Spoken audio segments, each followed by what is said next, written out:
Everybody, welcome, my friends. Study Hall, thank you for the follow. Welcome to the Corey Crew, my friend. What brought you in here? It is a pleasure to get to know you. The lovely Liggy Joe, my friend. It's so good to have you in here, my friend.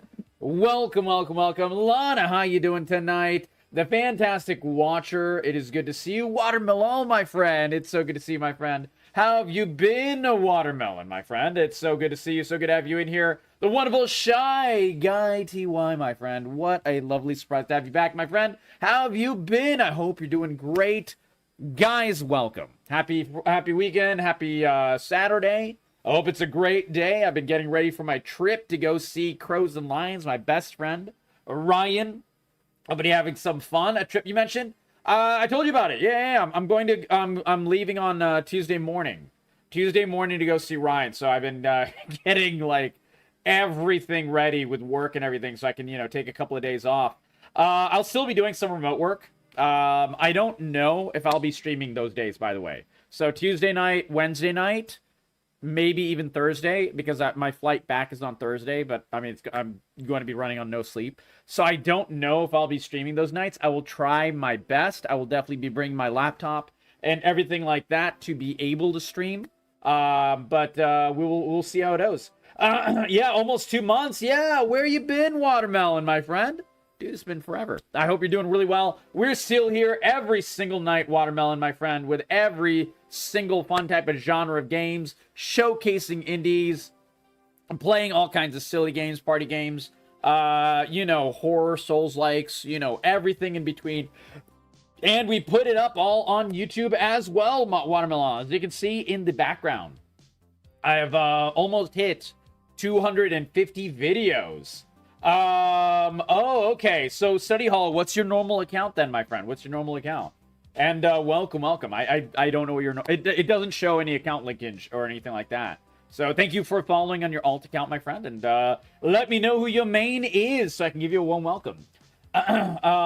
Been shit drunk yesterday. EU Guild and WoW.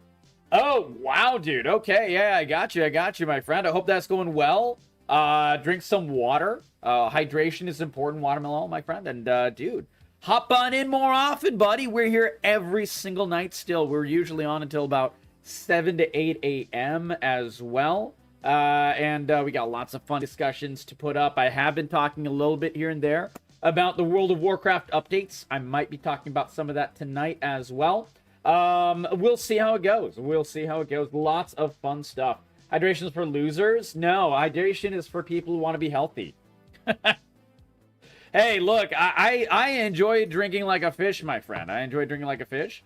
But being safe is important as well. My friend. Yeah, what is your main account, Study Hall Fred? What is your main account? And, but Watermelon, my friend, I'm glad you're... What did you drink? What did you partake in yesterday? Something tutorial. Our wonderful friend Leebly wants to get, oh, you're Mad Raving! Jesus Christ, you're burying the lead, Mad Raving! God damn, you should have told me you're Mad Raving. Mad Raving Introvert, how are you doing, my friend? It's so good to see you! Man, Jesus. You could have led with that, you goofball. Oh my god. Yeah, we love you, Mad Raving. We love you, my friend. We could never forget about you. Yeah, keep us on our toes, indeed. Oh my god. Plasma Balls, how you doing, friend? Welcome.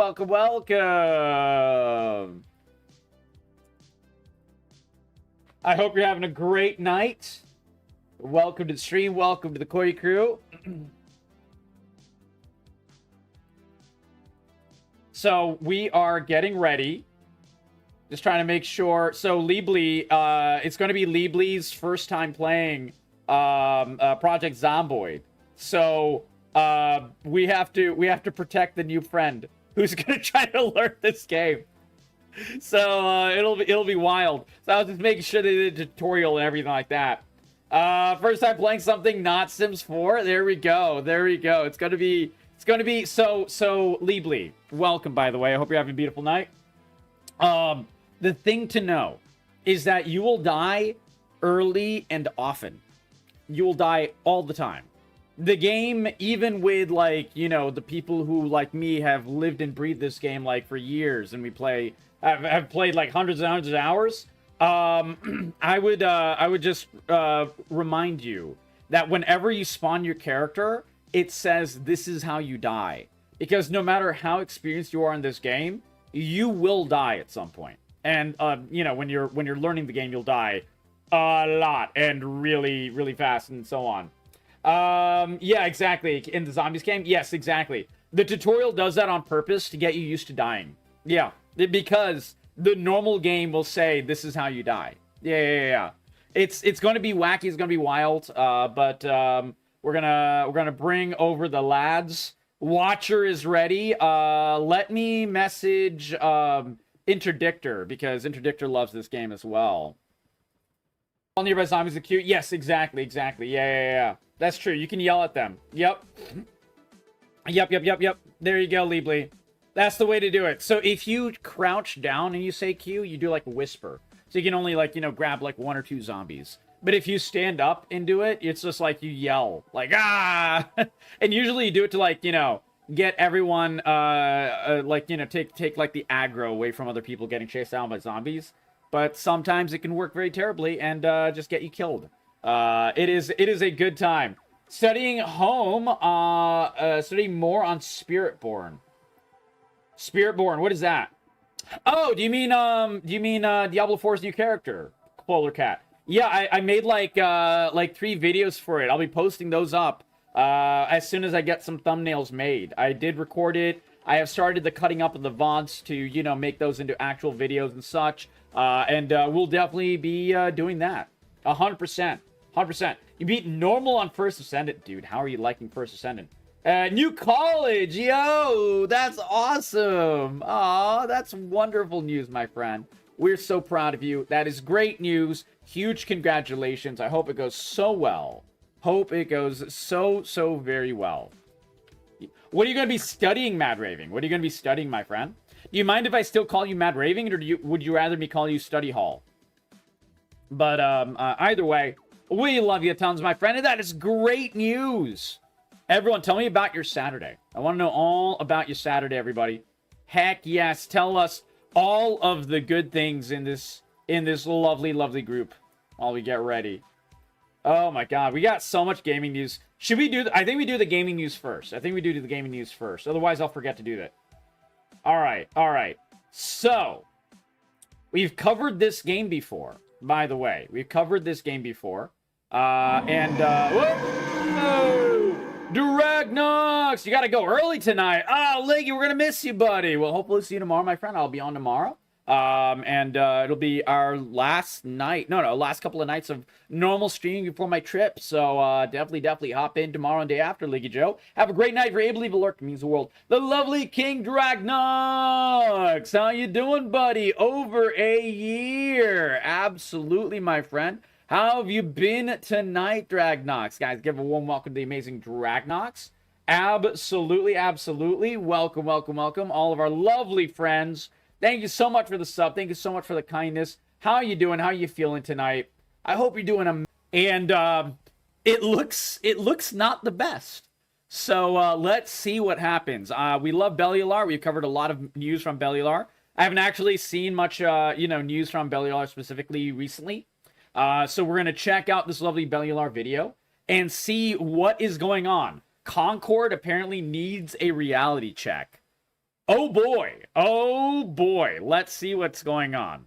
Acquisition and also games like Helldivers 2. So, for Sony, this is a pretty damn important thing. It is. The problem, though, is... And also, Sony's been trying to get live service games to work for, like, what is it, like 7 years? They licensed like literally 8 live service games in the past like 15 months, and they were trying to put a lot of effort and hundreds of millions of dollars into each of them.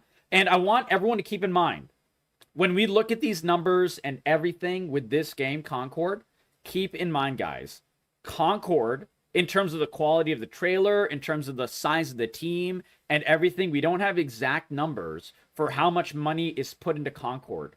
But I can tell you my estimation for my eye, and I know games like these, and I know, you know, the amount of money it takes for operating a game like this and so on.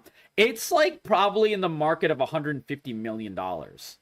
So whenever we see the game numbers of like the people playing the beta and so on and so forth, keep in mind, this is $150 million going into the development of this game. Just like a lot of these other games. Absolutely, absolutely. Looked at it whenever the trailers came out, and they essentially thought, what? Another hero shooter in 2024? We don't really need this. Right, Also, we don't really why need does this. It look like Overwatch Guardian. And also, it has to be like, in order for a hero shooter to succeed right now, guys, it has to be like markedly better than Overwatch. It has to be markedly better than Valorant. It has to be better than these things to really stand out. Otherwise, what's the point? Because you're already, being a Sony game, cutting yourself off from, I mean, it will release on PC, but it's going to have, you know, the entire PSN debacle bullshit, which a lot of us gamers don't want to deal with. So it'll cut into people playing it on PC already. And then beyond that, you're cutting out all Xbox players as well. So you're going to have to succeed walking uphill, straight up. Of the galaxy.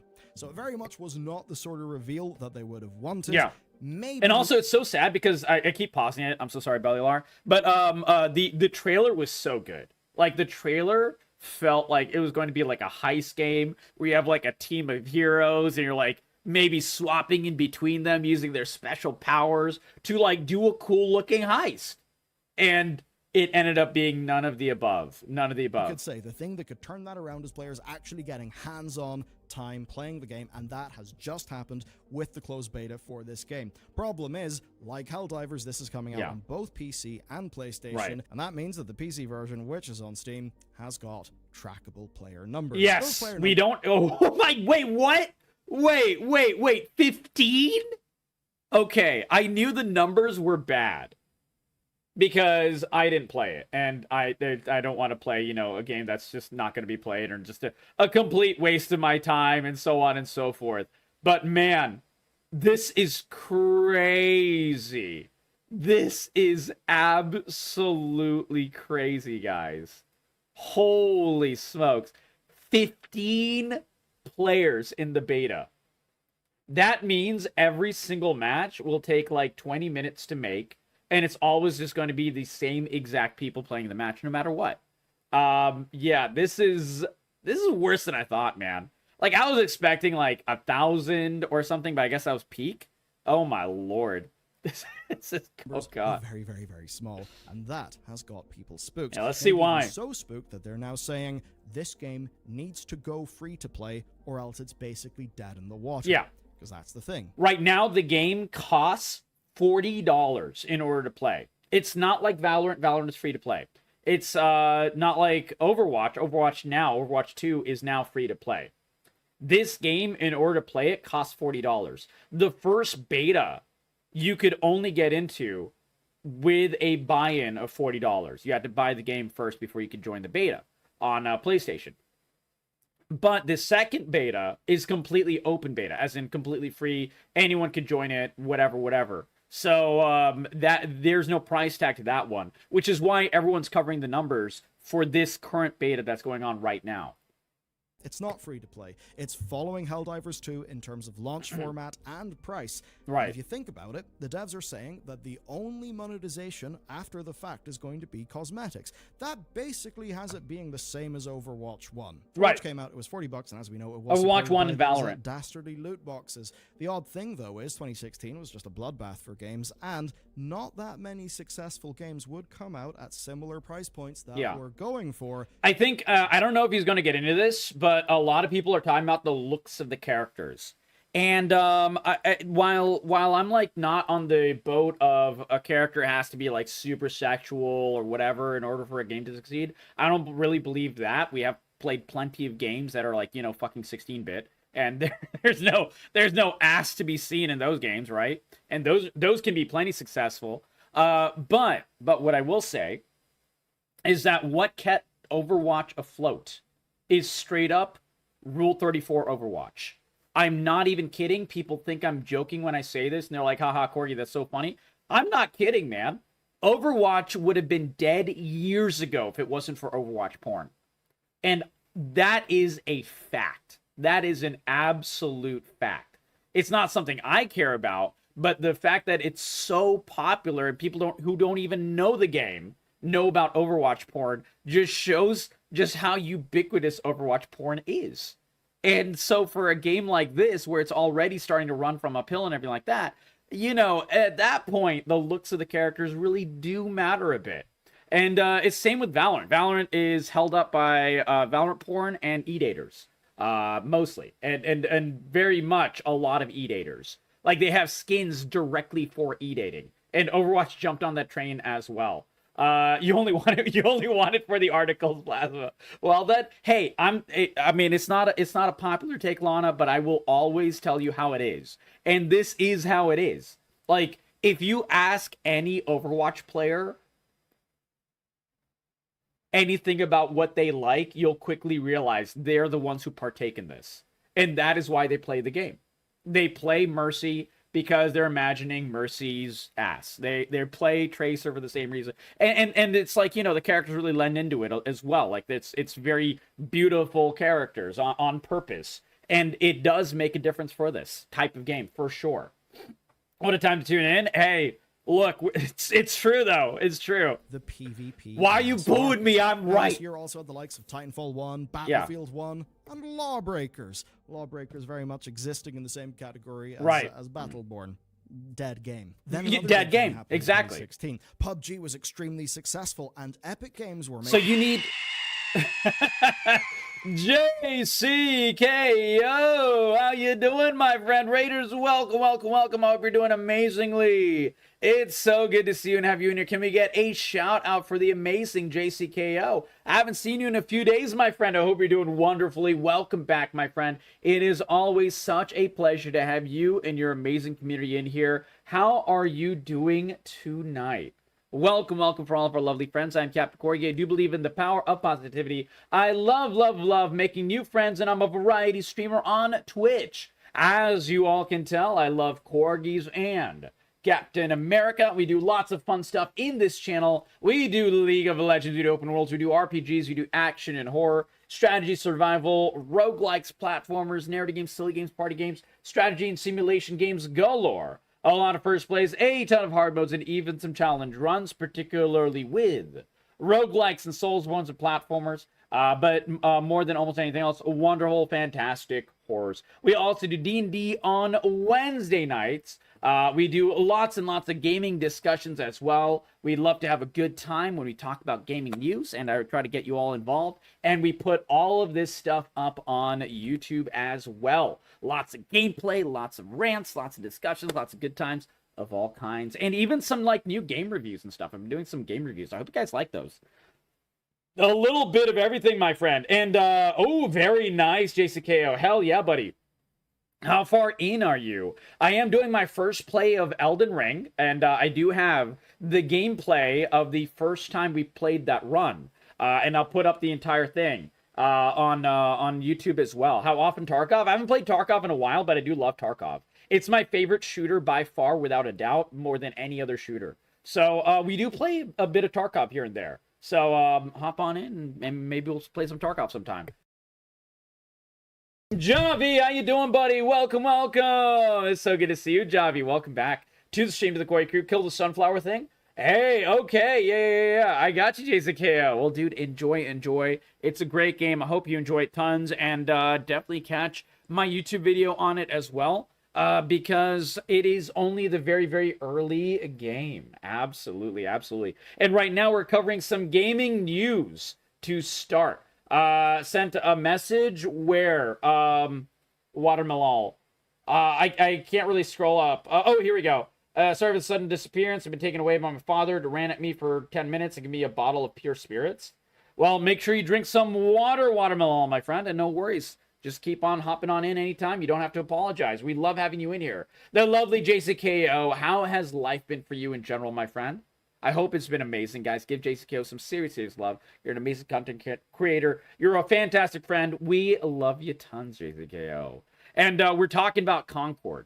So with a hero shooter game like Concord, in order to make it succeed, you have to either do one of, I think, like 3 things. You either have to have fantastic monetization, as in like extremely cheap, very easy to play, very small barriers of entry, and everyone can play it. See X Defiant in this example. Even though it's Ubisoft, even though it's all that stuff, it is at least easy to play. And very, very free, and actually rather fun. The gameplay is damn decent for being completely free.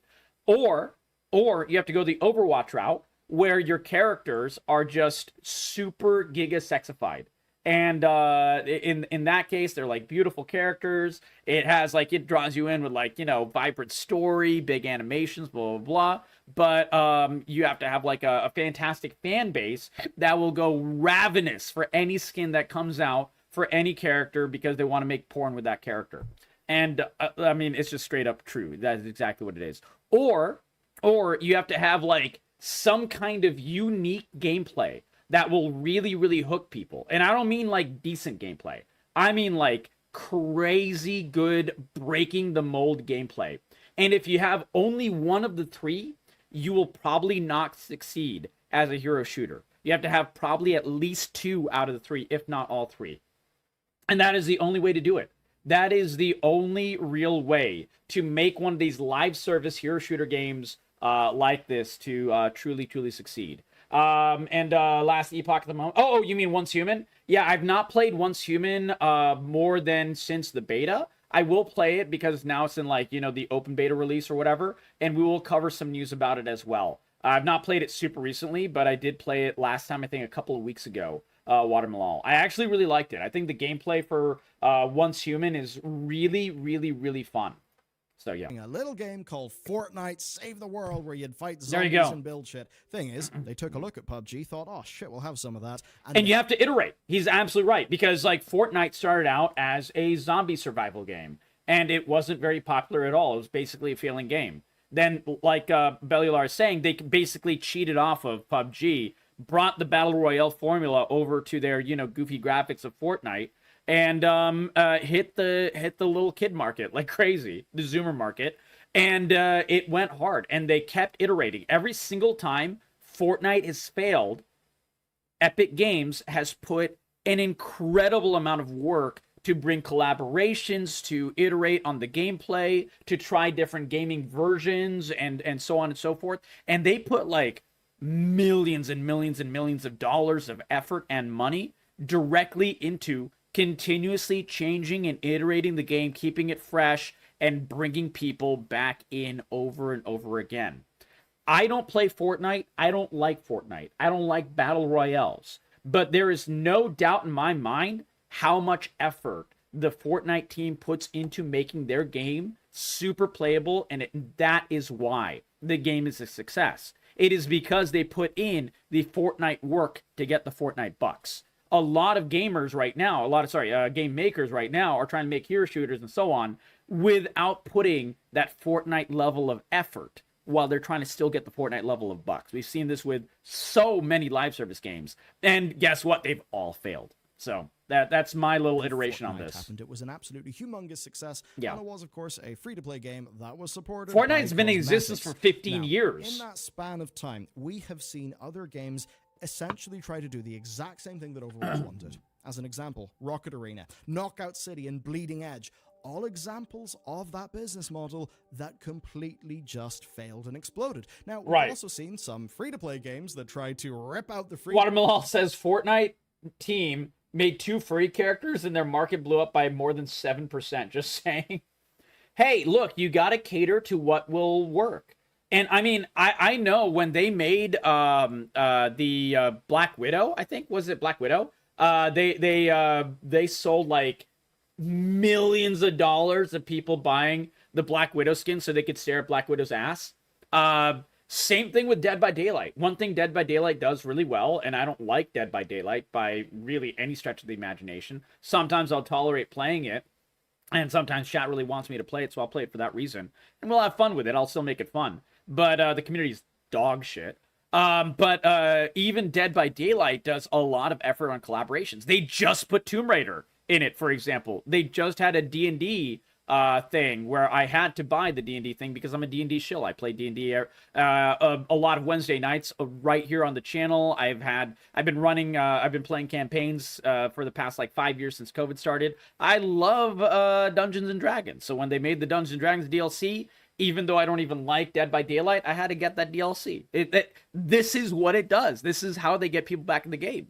Like, it takes a lot of effort to do those things. Now, I wish Dead by Daylight's team did more effort into the other things that make a good game, because then I'd play it more. But at least they do that part well to bring new characters into the game. And I mean, like, I know that's like a funny point Watermelon was trying to make, but there was definitely nuggets of truth in that as well. So I wanted to bring that up for sure. And Cy Kadich, my friend, welcome. How you been? It's good to see you. To play and basically go to a paid model. One of those is Gigantic Rampage Edition, which now, with Season 1 of Ranked about to launch, has got user reviews that are essentially dead again the game because the player numbers are low. That's because the network effect cuts both ways, and loss aversion is something that we are... Exactly. If you have a live service game and you're down to this number, it's dead. Like, there's no coming back. Like, it's just straight up dead. Something killed the game. Either the gameplay was dog shit, either it didn't stand out enough, maybe the monetization was bad. It could be anything of like 100 different factors that can kill a game. Many things have to go right for a live service game to succeed, and many things cannot go wrong for a live service game to succeed. And if the balance is off in any way, shape, or form, that can by itself completely 100% kill the game. Absolutely. Are all very, very, very aware of. My point there being, with loads of games, as more people buy that game, the value you get out of your purchase increases because there's more and more and more players, and that's what allows a game to snowball. More players means more life means more content means you pay more. It's a cyclical thing. Therefore, the game ends up in a negative death spiral, and you essentially have a Lawbreakers-like situation. Yeah. And in that nothing succeeds like success, and nothing kills a game faster than apathy. Context, we talk about the big new thing from PlayStation, Concord. It's coming out soon. It's going to be $40, and it's PlayStation's next $40 is insane. Grand live service strategy. There's just a little bit left. I wouldn't buy this game for fucking $20. How they think that people will buy it for $40 is completely exactly why Sony is in such dire straits when it comes to live service games. They're completely out of touch with how this games as a service model works, and they're completely out of touch with a lot of what makes the game succeed in terms of non-single player games. I mean, they had the golden goose.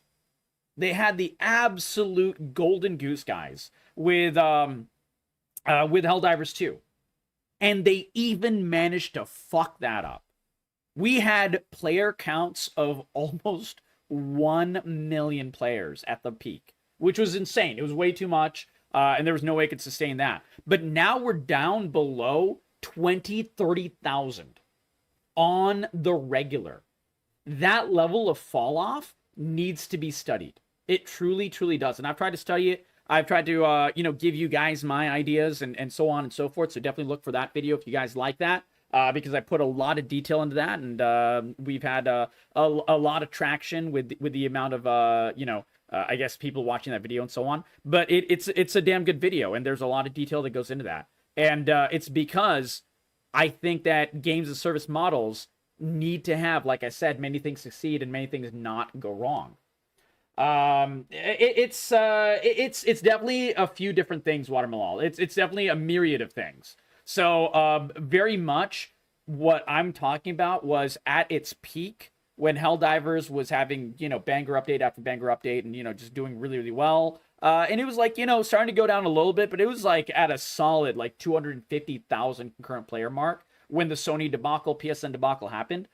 Basically, Sony stated that they're going to make sure and make it a requirement for everyone, even though you could do it without a PlayStation account, totally fine.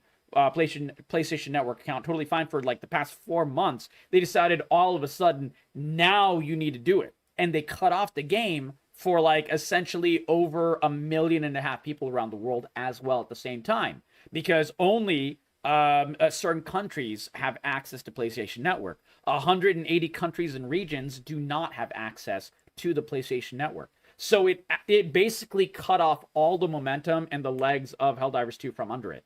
And not only that, when you have normal ebb and flow for live service games, you need things to draw players back in and to draw new life, new players that have never played the game that can get in the game, get into it, and, you know, start their cycle of playing a live service game and, you know, play for 100 hours, not get bored, blah, blah, blah. This is what they're trying to do.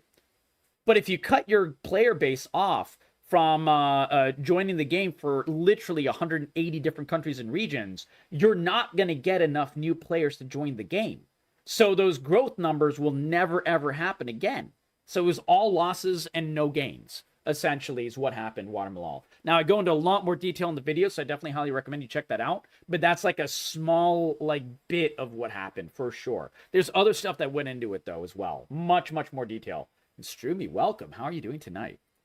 Ground that was initially planned to be. Because as you may remember, last year they made humongous sweeping cuts to loads of those projects and loads of their teams. From my personal read, it very much seems like Sony just kind of wanted one of everything in the live service realm. Exactly. You've got Destiny for your PvE loot shooter. You've maybe got the Call of Duty project that they wanted to have to maybe fight Call of Duty. And of course here, the hero shooter. Now, it's all very familiar. 5v5 gameplay, 6 modes at launch. And it's really funny because so many of these live service games find some way to fuck you as a player. There's so many of these games that truly, truly fuck you. And the ones that don't fuck you are the most successful live service games. It's almost like when us players play a game, we don't want to be fucked. It's truly mind-blowing stuff. Like, it's truly, truly mind-blowing stuff. You know, obviously, I'm being facetious, but game makers don't really realize this sometimes. Why is Fortnite so successful? It doesn't fuck its player base. It literally does not fuck its player base. It doesn't fuck anything up. And as a result, people play that in high numbers.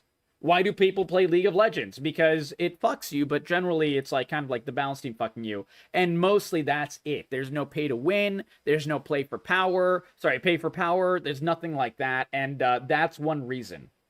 That is one reason.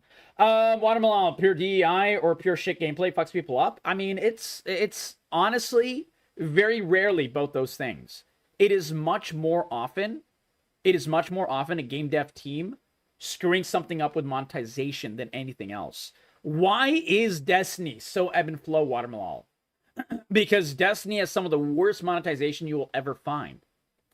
The game makes up for it, and apparently, and I don't like the gameplay, but people who play Destiny love the gameplay. And so with Destiny, the gameplay for the people who play it is absolutely banger, and they're addicted to the game, even with some of the worst monetization. So, but it wins in spite of the monetization. The monetization for Destiny, by the way, one of the worst parts of it, it is sheer fucking FOMO. I haven't made a video about Destiny 2 yet, but I need to. Because one of the things that Destiny 2 does, worse than pretty much almost any other game that I've ever played in my life or seen in my life, is that it sunsets. It's called sunsetting. The previous content from like the previous seasons and previous expansions and stuff, you literally just don't play it anymore. It's completely out of touch. The gear's not worth it, and you know, everything like that. So there's just no reason to play any of those things anymore. World of Warcraft somehow turned this around a little bit to its advantage with like time walking and stuff, so you can still at least experience some of the previous expansions and at least somewhat be able to you know, go through it, level up your low level characters in an alt format and so on and so forth. And that is like how they kind of made that work a little bit. Same problem with Dead by Daylight. Yeah, Dead by Daylight does a different thing. Dead by Daylight basically makes it almost mandatory to buy every new DLC, because every new DLC will have broken mechanics that will essentially give you free wins. That's the thing. That's the thing. Time walking really brought up the old content. Exactly, Watermelon. Exactly. Yeah, I mean, like, hey, I shit on Blizzard on the regular when they do anything wrong, Watermelon, but I will definitely call a W. And while time walking has its issues, they do put a lot of effort to making old content more viable here and there, and you know, try to make things more popular and so on and so forth. DVD is just skins? No. Wait, what? No. Polar Cat, no, brother. Dead by Daylight sells characters and sells killers and sells survivors, each with their own perks and own, like, you know, abilities and so on and so forth. And a lot of times, what they'll do is have the game in like a terrible balance state. I made an entire like huge video on how Dead by Daylight is the worst balanced game of all time. And one of the things that Dead by Daylight does is it'll have like, a major issue with a set of perks that completely breaks the game and makes the game unplayable for, say, killers. And survivors can use a set of perks to like giga win the game, right? And then they'll release a DLC with a new killer that basically destroys that meta. And so every killer player will have to buy the new DLC. Is that a coincidence? Or is it coincidence? Or is it beyond coincidence when it's happened like 10 fucking times in a row? They do this on purpose. Like, straight up, in my opinion, they're fucking the player base in that way. For sure. Absolutely. Absolutely. When you get as far as I get, each new character is just a skin. Yeah, that's still... They still release broken characters on the regular. Like, apparently Vecna was the meta for a while after the D&D thing he released for it as well. Just the gameplay is too good. Well, I mean, the WoW token tried as well. I mean, they released the WoW token to try to fuck the player base as well, Watermelon. And like, a lot of these games do it in certain ways. That's the thing. It definitely has its issues. It definitely has its issues. The lovely Neon, my friend, happy birthday to you. Happy birthday to you. Happy birthday, Neon. Very happy birthday to you. We love you, Neon, my friend. We love you tons, and I hope you're doing amazingly tonight. How have you been, buddy? Welcome, welcome, welcome. How is life? What are your birthday plans? And thank you so much for hopping back in for your birthday. We love you. We miss you. Neon, where you the fuck you been, man? It's been forever. I hope everything is going super well. Neon. And, dude, we miss you. We're still putting up lovely variety content every night. Lots of discussions, lots of new YouTube videos. We're up to almost 250. So you got plenty of wonderful content to truly, truly enjoy all throughout. And, I hope life's treating you well. We love you. We miss you, my friend. Welcome, welcome. We're discussing live service games, particularly Concord right now. I'm not familiar with how the WoW token was doing. Okay, so basically the WoW token, Watermelon, adding the WoW token was Blizzard giving up on real money transactions and policing it, and they decided to basically screw over the player base by adding their own way to do real money transactions, as in buying the WoW token for real money. And gold equates player power because you can buy gear or buy, boosting services or whatever you want. Like, you can do all kinds of things with gold in World of Warcraft. So putting that in basically made World of Warcraft on some level very, very, very hard pay to win. Absolutely. That's what happened. How's work, Neon? Tell us all about it.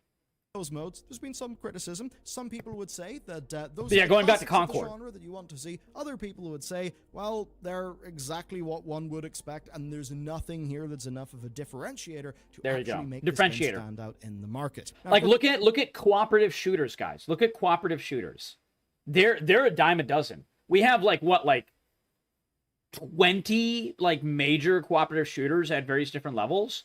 And what is one of the most popular cooperative shooters right now? The First Descendant. Why is it popular? It is completely free to play. It has pay to win in it, but because it is so free to play and the player barrier is so low, a lot of people give complete defensiveness and excuses to that pay to win mechanic, so it doesn't bother them. It bothers me, but it doesn't bother other people, which means the game is a success in that way. And the other thing is, the game has completely over-sexualized characters. And not only that, the gameplay is not dog shit. If the gameplay was dog shit, I was so ready to like just farm it for content. Talking about how the gameplay was just so bad. But the gameplay is actually very good. So remember those 3 things I told you? It got all 3 things on some level relatively right, or right enough that the majority of people will play it. And that is why that game is successful. Sex sells? Yeah, exactly. It's been the statement for time immemorial, and it's quite true. Now, a game that has sexy characters and stuff can fail. It absolutely can fail. But sometimes it can succeed. And this is, you know, it has, I guess, like more barriers of entry to not succeeding than it has to succeeding. It's like more likely to succeed. Yeah, Genshin. Yeah, exactly. Xenozone Zero. Yeah, exactly. Great examples, Watermelon, of my exact point. Correct. Of course, the reason we're talking about this today is because people have actually played it. Now, there is praise for this game, right? The thing is, there is a core level of polish and competency that just exists. And that's because this is a game that is very obviously made by experienced developers who've done a lot of iteration themselves and basically know what they're doing. Now, the thing is, gameplay is only half of this story because the other half is... I would say it's 1/3. But yes, exactly. And the gameplay is good, apparently, and I've you know, listened to some people talk about it that got into the beta, that paid for it on PlayStation and so on and so forth, and they told me the gameplay is good, but not like mind-blowingly good. It's not like the best thing since sliced bread, or it's not like, you know, a game changer like PUBG went on the market and like destroyed everything in its path, right? It's none of those things. So if it doesn't have the other ingredients of, you know, having cool characters or, you know, sexy characters or something to draw you into the characters, and if it doesn't have, you know, really good monetization where, you know, it's not a $40 buy-in in order to play the game, then it's just not going to succeed. It's just not going to do it. Is headlines, vibes, and price no worries, all wrapped up together. When people see a game that's giving them a truly new feeling fantasy, maybe a totally new type of gameplay, I think they might be willing to put up some money. Exactly. The problem is, though, if it's $40 for what looks like, on first glance, another hero shooter that resembles Guardians of the Galaxy, that's not going to make people excited. Right. Polish, character gameplay, that's like here. It's actually well above fine, but emotionally, it's not. What they should do, if Concord wants to succeed, it'll take some effort, but what they could do is very simple. Basically, reach out to all of the Overwatch audience and be like, hey guys, we're not going to lie. Overwatch fucked you. They said when they made Overwatch 2 that they were going to give you a true single-player experience. They lied. We'll do it. And they make a true single-player experience as well. That would bring people into Concord. That would make a $40 price tag worth it. It would take a lot of effort, but it's better than having the game be a complete failure. That's what I think they should do. If they really want to succeed, that is the template. It's not easy work. It's easier said than done, for sure. But you know, I'm not wrong. Concord is dead. DEI reasoning. I mean, it doesn't matter. Like, look, you can have other ingredients that'll make a game succeed, Watermelon. That's what I'm saying. And this is a path forward. I don't think they'll do it. They've definitely made no bones about that. The fact that they won't, that they don't even think that there's an issue. They're that out of touch, Sony. So I don't think they'll do it. But if they wanted to succeed, this would be a form of success for sure. D4 is evolving. Yeah, D4 has had its growing pains, and they, you know, screwed over a lot of things. But they started to evolve and succeed in different ways as well. Yes, they had a huge giga turnaround. Hitting. Helldivers 2 hit emotionally. And where we learn a lot is when the devs actually try to justify the $40 price tag. They say, right, you get 16 characters, 12 maps, and 6 modes. All the seasonal content is free, and yeah, there's some stuff to further personalize your characters that'll be coming in on a per-season basis. And that's the extra money spent. So you can totally see, if you just break it down... Now, one thing is cool, the 6 modes. I like that they do that. 16 characters for a hero shooter, like a hero-based shooter, where every character is supposed to be different and unique and so on. That's not enough, man. Like, that's not enough variety at all in any way, shape, or form. I'm sorry. A bunch of line items. I think $40 for Vita's a whole bunch of game that you just keep on playing. That's going to have a whole bunch. We're doing of some content. discussion before Zomboid. Absolutely fantastic price. And hell, we've also got to assume that that $40 also includes the PvE mode that they kind of teased at the end of the beta's credits. So in theory, this is almost exactly as a game what audiences had been asking for. If you just break it. Watermelon says, in my opinion, the problem stays in the fact that they're not even trying both gameplay and game dev wise, because they're instead getting actual developers. They got... Oh, that's not true at all. No. The gameplay is decent in Concord because it has like a bunch of different veterans of very, very successful shooter games. But the problem is, you know, the other stuff. The gameplay is the best part of Concord without a doubt. It's just not mind-blowing. And it's just good. It's not like great. It's not, game breaking. It's not like, something that'll take over the live service standpoint, which is what you need if you want to stand out in the hero shooter space. Absolutely. Down by features. It's almost like an anti-Overwatch 2. It's a very clear deal. Long-term support built from an initial success, extra monetization. This is regular, yeah, exactly. Cosmetics, that is to support a bunch of free content, but basically it's not going to be pulling a bunch of bullshit. It's not going to be the bizarre give me money please fiesta that Overwatch 2 has turned into. So why then is the $40 price tag? And like, it's hard to change every character and make them sexy all of a sudden, right, guys? But that's not a path to success. The reason I brought up the single player is because that would be a path to success. That's why. Just drawing comments, say, across the internet. Like even seeing the Concord Discord, people being concerned that the game costs money. And that then being countered by people saying, hey, look at Overwatch 2. That's free to play, and we really don't like that. And if you've been here for a while, you've probably seen we're covering the PoE of stuff. $40 games, because it turns out that $40 seems to be a great price point for PvE, co-op, and AA titles. We've seen so many of them. Yeah, Jiggle Physics will win the game. Helldivers 2 told Sony that they could get a healthy audience with a $40 game. And yeah, there is concurrency stuff with Helldivers that's being talked about now. Well, I mean, but it was a success when it came out. And the thing is that Helldivers 2, like I said, it should be a template of how to start a good live service and not how to continue one. Because how they continued it has basically ruined the game or the future of the game. And the problem is that there are so many super fans of Helldivers 2 that have their head in the sand or up their ass, depending on how cruel you want to be to them. But, like, they just don't even think there's a problem. And as long as you think there's no problem, the game will never, ever, ever get better. Of course, Shumi, recommend me. PM it to me on Discord. So let's not do that whole tangent here. What I'd say is that Helldivers fundamentally is, it's obviously a PvE game, right? And it's one that gives you an experience that you cannot really get elsewhere at that level of fidelity and scale. It felt new and different. I mean, yes, obviously there's very heavy inspirations with, with Starship Troopers.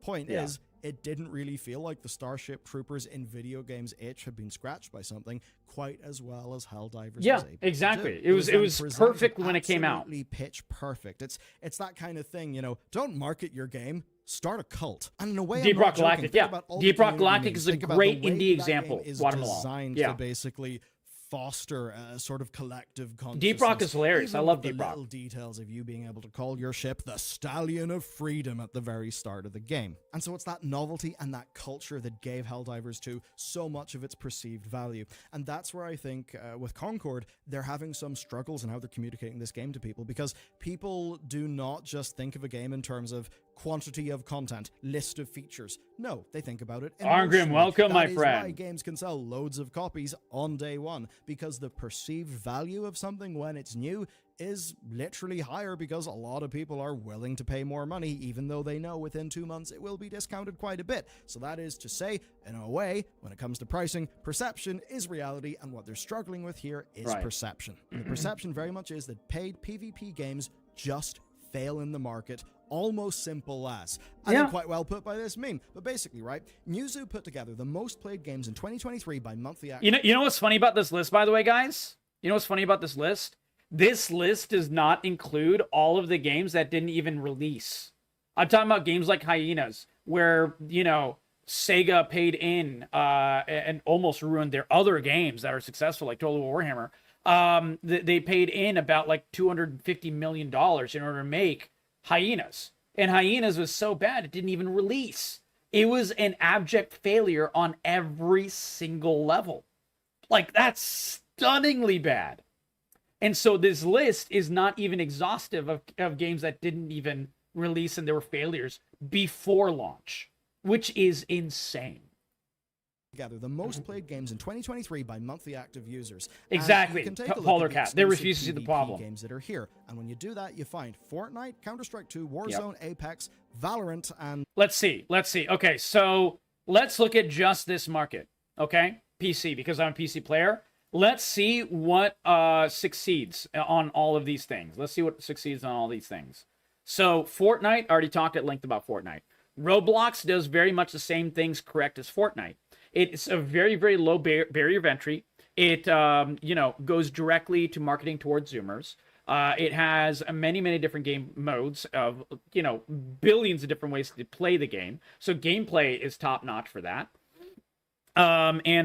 Also, it doesn't screw over the player base constantly. Minecraft, same thing. Counter-Strike 2 and CSGO, now it screws the player base over, but the player base is so addicted to gambling that they're into it. So in some ways, it actually succeeded in fucking the player base so hard that now they're used to having the giant dildo of microtransactions and loot boxes and gambling, literal gamba, fucking their ass constantly. So, I mean, that's why Counter-Strike Go is so popular, because they want to do they want to do all that stuff. Sims 4. Well, okay, well, we know all about Sims 4. EA has fucked over every Sims fan, and but the gameplay is good enough that people have loved the game and absolutely love the game. I love Sims 4. I just refuse to buy DLC. Call of Duty Modern Warfare 2, 3. Oh my god, man.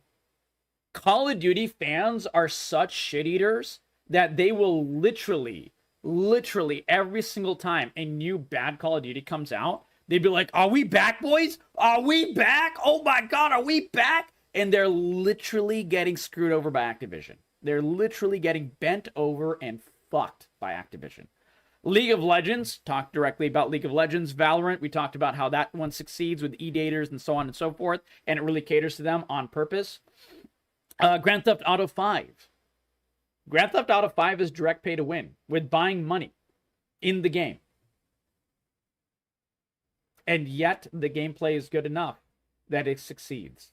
Nothing succeeds like really, really strikingly good gameplay. And the RP levels of Grand Theft Auto 5 are something that no other game can truly match, which is what's kept Grand Theft Auto 5's online experience alive in the past 5 years. Not only alive, but also growing. Also growing. RP, that's exactly what I'm saying. Rocket League, I know nothing about Rocket League. So that one I cannot speak to. I have no clue about Rocket League. And Apex, watch Apex fall off the top 10 list just because I did make the video of how Apex is screwing over all of its players with the new battle passes and so on and so forth. Their monetization is going down the fucking trash. Same with Rainbow Six Siege. The changes, the negative changes that have happened to both games will absolutely affect it even probably being even in the top 10. I have no doubts. And even Rocket League, all of which are free-to-play games. Now, there is Rainbow Six Siege and COD's multiplayer. Obviously, though, COD is a unique case, right? Definitely a unique case. Very and unique Rainbow case. Six Siege, I mean, that thing has been so often on discounts that basically mean it may as well be free. You'll also see that those games are at least 6 to 7 years old, which means a deeply, deeply entrenched audience. How the hell is a new game are you going to change those patterns of behavior, those habits? I mean, have you ever tried to change a habit before, even when it makes a lot of sense to change it? It's bloody hard. You'll also notice that while there's loads of shooters there, they all feel pretty damn different. Having another hero shooter, another iteration of something that people basically already have and have been able to access for a long time. Polar Cat, I think what Watermelon is talking about are like people, like the community being racist for Call of Duty, which is true. Like, I mean, it's easily one of the worst communities of all time. Am I right, Watermelon? You're talking about the communities? Because, like, the community is horrifically racist. Yeah. That is going to be a pretty hard thing. Yeah, it's a community. With Concord, it's not going to expand the FPS audience. A game like Overwatch was able to expand the FPS audience, but again, it was new. It was 2016. Helldivers probably did do a little bit of audience expansion, but that's because it was so deeply, well, mimetic and unique feeling. It felt like a cultural event that you couldn't miss. So yeah, people would be slurped in by the gravity of that. If you're Concord, it is by default a humongous uphill battle. Yes. How do you cut through? Well, look at him. Uphill battle. Look, Bellular is so smart, man. I just talked about the uphill battle for like, what is it? Almost an hour now. He's so smart. Always, always. Barry Lar's so maybe a smart. bit of Star Wars, He a bit of agrees with me. Guardians He's of the so Galaxy. smart. The hero's direction looks like Overwatch from a glance. He actually is Game really smart. format That's why I love looks Barry like Lar. another hero shooter. Now they're trying to cook with some competitive-friendly things. They're trying to change up the hero shooter model by not having ults and doing the whole thing with passives, which, let's be real, a lot of players will probably not like. And there's going to be weekly story. But what is weekly story? Is it just a new cinematic every week? I mean, look, the facial animations are impressive, and actually, the dialogue in those scenes, pretty sharp. Yeah, it's pretty good stuff. The animation of the trailer and everything like that, that was the best part of the entire thing. Everything was great until the gameplay showed up. Like I said, if this game was a single-player game, and, you know, it was basically like a Guardians of the Galaxy style, like, you know, you're going around doing heists across the galaxy and shit like that, I would pay $40 for that game. Not for this game, but for that game that this should have been. That's not what I'm paying $40 for at all. And that is to say that value is in the eyes of the beholder, and it's very much an emotional experience and a cultural experience. That is one of the things that makes us assign value to a game. Helldivers, you know what? See all that? All those words I just said? Let's just shorten it and call it the sauce. The sauce, yeah. Helldivers 2 has got the sauce. Previously, when yeah. you look at this game and you reductively think, oh, it's just Guardians of the Galaxy Overwatch. I don't. And you know, going with the analog, sometimes the sauce gets overcooked, and even a good sauce can be ruined when it gets burned. That's the thing. It's true. It did have the sauce, and it looks like the sauce got burned a little bit. Well, point is, it does not immediately That's the problem. have the sauce. Now, PlayStation do believe that there is an audience for this game. The early previews for the game have not been bad. Sony basically seemed to enjoy the game so much when they were doing some playtesting sessions that they decided to pick up the damn studio. And so that means there likely will be a cohort of players that will buy this game and probably enjoy this game. Question is, will there be enough of them? Will it be enough? Make a big difference for Sony. Exactly. And that's what the Battlestar fan in me says. All of this has happened before, and all of this will happen again, because the idea of paid PvP and Sony has happened before, and it's not went well. Do you remember the amazing title Destruction All-Stars?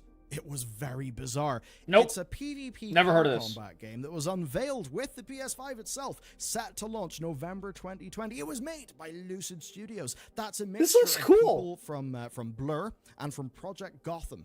That's like big names. This actually looks really cool. I don't know why I never heard of this game. I mean, obviously it was like 5 years ago almost now. But like, wow, this actually looks quite cool. Guess what, though? It was going to be $70. $70? Okay, it's not that live cool. Service with paid cosmetics. Now, that seemed... Look. Project Gotham. That's Hold on. Big names. Guess what, though? It was going to be $70. $70, and then, of course, live... How are they going to sell a skin with this? If you're a live service game and you're trying to sell skins, this is not what you're going for. Like, it's just, I'm just stating facts. You're shooting yourself in the foot if you're trying to sell a skin like this. Like, you really are. What is the monetization going to be for this? There's no way. There's no way. Live service with paid cosmetics. Now, This character is completely uninspired. There's nothing cool about this character. Why would you ever buy a skin for this character? That seemed to be a... $70 you want the skins unlockable for free? So what they did is... Yeah, but the skins are not unlockable for free for any of these games, Kawhi. That's my point. It's not unlockable for any of these. You have to buy them. The old PlayStation special of, no, let's just make it entirely free to users to download if they have got PS Plus. They did it with Rocket League, they did it with Fall Guys. So, with that in mind... how well did this multiplayer title with a brand new IP do? Well, what we can do is take a look at the gameplay looks cool. Like, that's the thing. It's so sad. Downloads until the 11th of June 2023. Oof. That, of course, from the hack that happened last year. And revenue 449,000. And this game probably costed at least 40 million, 50 million to make. That is a loss of $40 million, guys. It made less than $1 million. That's so fucking bad. Like, that is so bad, bro. You'll see that this game is ranked 323 in terms of digital revenue, and even worse, 395. So sad to see Ape Escape on this list, man. Ape Escape is one of the best games on PlayStation 1. It's so sad, bro. In terms of downloads. Oh, Kawhi, I agree with you. I agree with you. 20,000 downloads. total. That kind of shocked me. I just thought so many people had PS Plus and would probably download something. Right. That would have been a larger number, but there you go. Very much not the case. And I suppose that's the risk of PvP games. They feel inherently so much more winner takes all than PvE. Because in a PvE game, you can pop in, you can have your fill of game while it's still new and fresh, you can leave happy. And if the player counts absolutely tank, well, you know what? You can still fire that up with your mates who have got the game, and you can play some of it later. But with Sony only needs to do two things here: release Bloodborne with upgraded graphics on Steam and PS5. Twisted Metal Remake is for PC and PS5. Joey, do you know why Bloodborne? I solved this mystery a couple of weeks ago. I don't know if you were here. Do you know why Bloodborne doesn't have a a PC release? Do you know why? Because Sony is the publisher. Sony published the original Bloodborne.